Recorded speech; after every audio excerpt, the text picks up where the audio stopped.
Shalom, bénissons le nom du Seigneur qui nous donne encore l'occasion de partager sa parole. Nous prions le Seigneur. Père, nous te bénissons. Merci pour ce jour que tu nous donnes. Prions afin que ta parole vienne à nous encore clairement pour nous aider à connaître ta pensée. Au nom de Jésus-Christ. Amen. Bien aimés, nous allons continuer notre méditation. Nous allons ce matin lire 2 Pierre chapitre 1 à partir du verset 16 jusqu'au verset 21. 2 Pierre 1, 16 à 21. Ce n'est pas, en effet, en suivant des fables habilement conçues que nous vous avons fait connaître la puissance et l'avènement de notre Seigneur Jésus-Christ, mais parce que nous avons été témoins oculaires de sa grandeur, car il a reçu honneur et gloire de Dieu, le Père, quand la voix vint à lui de la gloire magnifique. Mon Fils bien-aimé, c'est lui. C'est en lui que moi, j'ai pris plaisir. Nous avons nous-mêmes entendu cette voix venue du ciel lorsque nous étions avec lui sur la montagne sacrée. Et nous estimons d'autant plus ferme la parole prophétique à laquelle vous faites bien de prêter attention, comme à une lampe qui brille dans un lieu obscur, jusqu'à ce que le jour commence à poindre et que l'étoile du matin se lève dans votre cœur. Vous savez avant tout qu'aucun message de prophète dans l'Écriture ne relève d'une interprétation particulière. En effet, aucun message de prophète n'a jamais été apporté par une volonté humaine. C'est porté par l'Esprit Saint que des hommes ont parlé de la part de Dieu. Alors, ce texte ce matin nous parle de l'authenticité du témoignage sur Christ. C'est vrai qu'il y a beaucoup d'histoires dans le monde qu'on entend, qu'on raconte, beaucoup de fables, beaucoup de légendes, beaucoup de choses qu'on dit. Par exemple, dans notre tribu, l'histoire ou bien la légende dit que le peuple est descendu du ciel. On sait que c'est bien une légende, c'est bien une fable, c'est bien une histoire imaginée par un peuple pour certainement se donner plus d'importance. Il y a beaucoup d'histoires comme ça qui existent dans les cultures, les différentes cultures, les civilisations et toutes ces choses-là. Mais la Bible nous dit ici que ce n'est pas des histoires imaginées, le témoignage de Christ. L'évangile que nous avons, ce n'est pas des gens qui sont assis pour imaginer des choses. C'est pourquoi d'ailleurs Dieu a permis que ce ne soit pas par un seul témoignage. La Bible dit le témoignage de 2 ou 3 personnes, c'est ce qui peut être considéré. Il y a eu au moins pour l'évangile 4 écrivains, 4 personnes différentes qui ont rapporté les choses. Et nous voyons de manière concordante les mêmes choses qui sont racontées.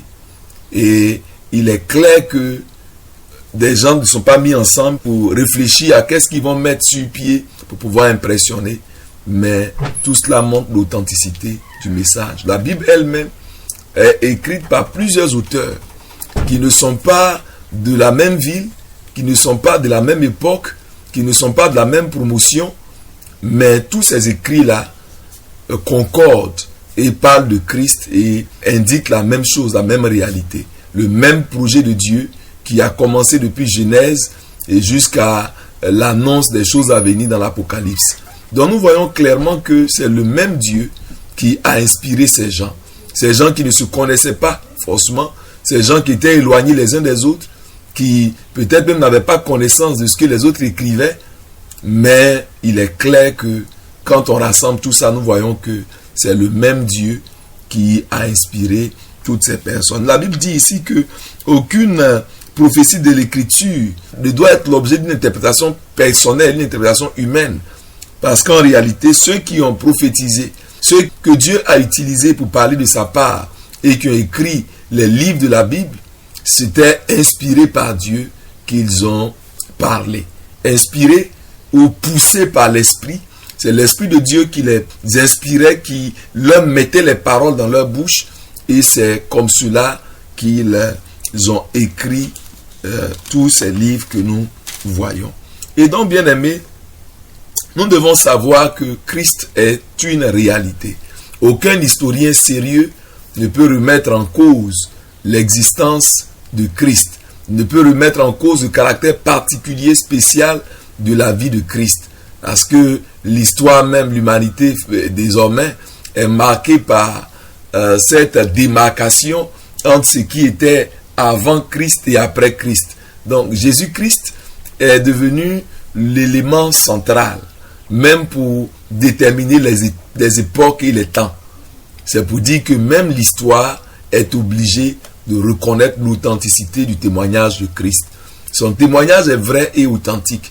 C'est vrai qu'il y a des gens inspirés par le diable qui cherchent toujours à dénigrer ou bien à répandre de fausses rumeurs, comme ces grands prêtres qui ne voulaient pas que le témoignage de Christ, le témoignage authentique, la vérité de la résurrection de Christ soit connue, et qui ont sponsorisé, qui ont donné de l'argent à des soldats pour leur demander de raconter des mensonges. Mais nous pouvons voir que la vie de Christ, depuis sa naissance jusqu'à sa mort, sa résurrection, tout cela, ce sont des faits authentiques qu'il faut prendre à cœur et qui ne doivent pas faire l'objet de débats particuliers. Si quelqu'un veut être sérieux et veut chercher des preuves, veut chercher les traces historiques, je pense qu'il a la latitude d'aller fouiller et il verra bien que les preuves historiques même confirment l'existence, la vie particulière de Jésus-Christ. Et même sa mort et sa résurrection ne sont pas des faits imaginés. Jésus est mort sous le regard des gens.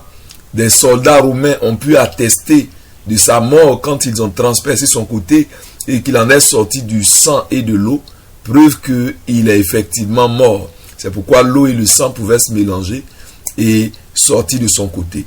Également, nous pouvons noter que quand il est ressuscité, ce n'est pas juste Marie de Magdala qui l'a vu. Elle l'a vu, elle a témoigné, mais ensuite Jésus est apparu aux 12. Ensuite, il est apparu dans divers autres endroits. Il est apparu aux disciples d'Emmaüs, sur la route d'Emmaüs. Et en plus, il est apparu à plus de 500 frères à la fois. Il est apparu à plus de 500 frères à la fois. Et Paul même, en rendant son témoignage, dit aussi qu'il lui a apparu à lui. Si l'évangile n'était pas authentique, comment un homme qui était hostile, opposé au message de l'évangile et qui avait donné sa caution pour que les chrétiens soient tués et qui avait requis, avait demandé mandat et autorité pour aller arrêter les chrétiens, même dans les autres villes, et à les envoyer enchaîner et même tuer certains si il le fallait, comment un tel homme sur la route pour aller accomplir une telle mission diabolique contre l'église a pu se convertir? Si un homme comme Paul, aussi enragé contre l'évangile qui ravageait l'église, est tombé sur la route de Damas et qu'il a entendu une voix, il a vu une lumière et qu'à partir de là, il a reconnu Jésus comme son Seigneur, si cela est arrivé, c'est parce que Jésus est authentique. Le témoignage, la conversion de Paul déjà devait suffire pour convaincre beaucoup de personnes, mais comme personne ne peut être convaincu s'il refuse de croire, parce que la Bible dit que si un homme refuse de croire, Dieu lui-même lui envoie un esprit d'égarement pour qu'il croie au mensonge, pour s'égarer lui-même. Parce que refuser de croire au témoignage authentique de Dieu, attesté par plus de 3 témoins, attesté par des centaines, 500 frères l'ont vu à la fois ressuscité. Si quelqu'un refuse de croire en cela, alors il peut être sûr que Dieu ne cherchera pas d'autres moyens de l'impressionner s'il refuse de croire le témoignage qui est déjà confirmé. Bien-aimé, ce n'est pas par des fables, ce n'est pas en concevant des histoires bien arrangées que l'évangile est parvenu à nous. L'évangile est un message authentique de Dieu. C'est la puissance de Dieu pour le salut de quiconque croit. Et Paul dit, et Pierre plutôt dit ici, parce que nous avons été témoins oculaires de sa grandeur. Nous avons été témoins oculaires. Donc, Jésus est un personnage qui a été vu par des témoins oculaires. sa mort, sa résurrection, sa vie, son ministère, il y a eu des témoins oculaires qui ont témoigné et qui ont vécu assez longtemps pour continuer à attester cela, et leurs écrits également parviennent à nous. Il dit, car il a reçu honneur et gloire de Dieu le Père, quand la voix vint à lui de la gloire magnifique. Mon fils bien-aimé, c'est en lui que moi j'ai pris plaisir.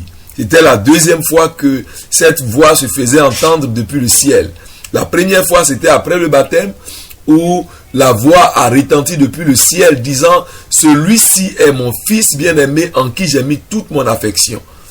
Et un peu à l'approche de sa mort, Jésus a pris 3 de ses disciples, Pierre qui témoigne ici, Jean qui aussi on verra bien son témoignage, Jacques également, et il les a amenés sur la montagne. Et là, ils ont vu le Seigneur transfiguré. Ils ont vu le Seigneur glorifié. C'est pourquoi il parle ici de sa grandeur. Nous avons vu sa grandeur. Quand ils ont vu cette grandeur, ils n'ont pas voulu quitter le lieu. Ils ont voulu rester là. Ils ont vu la gloire. Ils ont vu que ce Jésus-là n'est pas un simple homme ordinaire qui est venu sur terre comme un grand prophète. Ce n'est pas juste un grand serviteur de Dieu. Ils ont vu sa grandeur. Et le ciel, le Père, Dieu a témoigné pour dire, celui-là, c'est son fils bien-aimé. Même dans son humanité, le Père témoigne que c'est en lui qu'il a mis toute son affection, tout son plaisir. Et il a ajouté, écoutez-le. Comment ils ne vont pas croire? Comment ils ne vont pas s'engager au point d'accepter même de mourir pour lui? Celui dont ils ont entendu ce témoignage, tout ce qui est écrit de lui s'est accompli à la lettre. La manière dont il devait naître, le lieu où il devait naître, comment il devait vivre, la manière dont il allait servir Dieu, la manière dont également il allait mourir, il allait être crucifié, là les conditions dans lesquelles sa mort va se dérouler, sa résurrection, tout cela était annoncé exactement à la lettre. Et tout ce qui a été dit de lui a été accompli pleinement. Comment ne pas croire? Dieu lui-même a rendu témoignage. Si quelqu'un ne reçoit pas le témoignage de Dieu, alors on ne sait pas quel témoignage il va recevoir. Des gens peuvent sortir de quelque part et dire, l'ange Gabriel m'a parlé et j'ai reçu un livre, j'ai reçu une mission de sa part. Et il est le seul qui a vu Gabriel, qui a entendu sa voix, le seul qui a vu le livre également descendre. Mais nous parlons de Jésus qui a été vu par des témoins oculaires, qui ont vu sa grandeur, qui ont vu qu'il est divin, qui ont été témoins de sa mort, qui ont été témoins de sa résurrection. Qu'est-ce qu'il faut de plus pour que nous puissions être convaincus? Et aujourd'hui même si nous n'avons pas été de l'époque de sa naissance, de l'époque de son ministère terrestre, de l'époque de sa mort et de sa résurrection, mais souvenez-vous ce que Pierre dit au premier verset, il dit, nous avons reçu une foi du même prix que la leur. Donc c'est pour dire que même aujourd'hui, quand nous croyons en lui, nous avons ce même témoignage en nous. Dieu atteste encore en nous par son esprit que nous recevons quand nous croyons que nous sommes dans le vrai. Dieu atteste que Jésus est le Christ, il est le Messie. Et quiconque croit peut avoir l'expérience de l'authenticité de ce témoignage-là. La transformation que beaucoup ont expérimenté quand ils ont cru en Jésus, quand ils ont entendu la bonne nouvelle, devrait être une preuve suffisante pour les incrédules autour. Des gens qui étaient des drogués, des accros à la boisson, au sexe, à toutes sortes de vices, mais qui après avoir rencontré le Seigneur, ont été délivrés de ces choses-là de façon miraculeuse. Sans parler des miracles physiques, des miracles de guérison, les délivrances, les résurrections qui continuent de s'opérer même au nom du Seigneur. Sans compter les apparitions que des gens ont eu la grâce d'expérimenter encore, comme Paul l'a expérimenté sur la route de Damas. Des gens continuent d'expérimenter le Seigneur qui les visite. Bien-aimés, Jésus est réel, Jésus est vrai, la preuve est là, nous pouvons l'expérimenter nous-mêmes chaque jour. Ceux qui ont ouvert leur cœur pour le recevoir peuvent attester que Jésus est réel parce qu'il vient dans leur cœur, il vient vivre en eux comme une réalité concrète qui transforme, qui conduit, qui dirige, avec qui nous pouvons communier au quotidien. Jésus est réel. Bien-aimés, nous devons recevoir le témoignage de ces témoins oculaires. Regardons ce que Jean également disait dans son évangile et puis dans son épître, regardons dans Jean chapitre 1, le verset 14, qu'est-ce que Jean l'apôtre va dire concernant Jésus? Il dit, la parole est devenue chair, elle a fait sa demeure parmi nous, et nous avons vu sa gloire, une gloire de fils unique issu du Père. Elle était pleine de grâce et de vérité. Et Jean-Baptiste lui-même lui rend témoignage. Il s'est écrié, c'était de lui que j'ai dit, celui qui vient derrière moi est passé devant moi, car avant moi il était. Nous, en effet, de sa plénitude, nous avons tous reçu, et grâce pour grâce, car la loi a été donnée par Moïse, la grâce et la vérité sont venues par Jésus-Christ. Personne n'a jamais vu Dieu. Celui qui l'a annoncé, c'est le Dieu Fils unique, qui est sur le sein du Père. Regardez des témoins, des gens qui l'ont vu. Nous avons vu sa gloire. Et il témoigne en disant, c'est lui qui révèle le Père. C'est par lui qu'on peut connaître le Père. C'est lui le Dieu Fils unique qui est dans le sein du Père. Même pendant qu'il était sur terre, il était toujours dans le sein du Père. Et maintenant, il est retourné dans la gloire céleste. Et il continue d'être sur terre par son esprit qui continue d'agir et d'attester ce qui concerne Christ. Jean dit, celui qui est venu après moi, celui qui est né après moi, celui qui est apparu après moi, en fait, était avant moi. Il est en train de toucher à un point clé qui est l'éternité de Jésus. Jésus existait avant de venir dans le monde parce que Jean-Baptiste est né de Jésus sur le plan humain. Il est né avant Jésus, mais il dit que Jésus existait avant lui. Comme Jésus lui-même a dit aux Juifs, votre père Abraham voulait voir mon jour, il a vu et il s'est réjoui. Quand on lit également le témoignage qu'il rend dans son épître, regardons encore là ce que l'apôtre Jean dit. Il dit ce qui était dès le commencement, ce que nous avons entendu, ce que nous avons vu de nos yeux, ce que nous avons contemplé et que nos mains ont palpé. Il s'agit de la parole de la vie, car la vie s'est manifestée. Nous avons vu, nous rendons témoignage et nous vous annonçons la vie éternelle qui était auprès du Père et qui s'est manifestée à nous. Ce que nous avons vu et entendu, nous vous l'annonçons à vous aussi, pour que vous aussi, vous soyez en communion avec nous. Or, notre communion est avec le Père et avec son Fils Jésus-Christ. Cela, nous vous l'écrivons pour que votre joie soit complète. C'est la même chose qu'il dit également. Lui aussi un témoin oculaire. Il dit ce que nous avons vu de nos propres yeux, ce que nous avons entendu de nos propres oreilles, ce que nos mains ont touché, ce qu'on a expérimenté et qui est concret, qui est réel. C'est de ça que nous vous parlons. C'est de ça que nous vous parlons. Nous parlons de la parole de vie. Nous vous parlons de celui qui est la parole de Dieu. La parole qui était au commencement avant toute chose et par laquelle tout a été fait. En elle était la vie. C'est cette vie-là qui s'est manifestée, qui est venue de manière concrète, de manière humaine sur terre. C'est lui, Dieu, au milieu des hommes. L'Emmanuel, Dieu avec nous. Il dit, il a été avec nous. Nous l'avons touché. Nous l'avons expérimenté. Nous l'annonçons. Pour que vous aussi vous soyez en communion. Quand tu crois en ce témoignage, alors tu entres également dans la communion avec tous les autres croyants, mais également dans la communion avec le Père. Ce qu'ils ont expérimenté, eux, quand tu crois, tu l'expérimentes toi également. La réalité de Christ, nous l'expérimentons de manière concrète quand nous ouvrons notre cœur pour le recevoir. Alors pour revenir à notre texte du jour, nous devons croire en leur témoignage. Et quand nous croyons, nous aussi nous avons notre propre témoignage. Nous pouvons attester de ce que notre relation avec lui nous apporte. La transformation, la nouvelle naissance, le changement et tous les miracles que nous pouvons expérimenter dans notre vie. Mais la porte pour pouvoir entrer dans cette expérience, c'est de croire au témoignage rendu par des témoins oculaires. Bien-aimés, il nous dit également que la parole de Dieu que nous avons, la Bible, n'est pas une inspiration humaine. C'est Dieu qui a inspiré ces prophètes. C'est Dieu qui a inspiré les auteurs et qui ont écrit. Les gens qui ont écrit la Bible, pour nous montrer son authenticité, Dieu a fait de sorte que ce ne soit pas une seule personne. Il y a eu plusieurs auteurs et qui ont écrit en étant de divers lieux et nous voyons que leurs témoignages concordent. Ce sont des dizaines de personnes qui sont auteurs. Ils ne sont pas de la même époque. Il y en a qui sont séparés les uns des autres de plus de 1000 ans.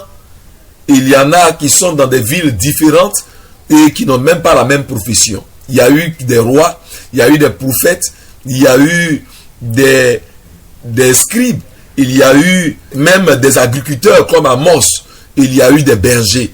Et donc les auteurs de la Bible sont dans diverses professions, à diverses époques, dans divers lieux.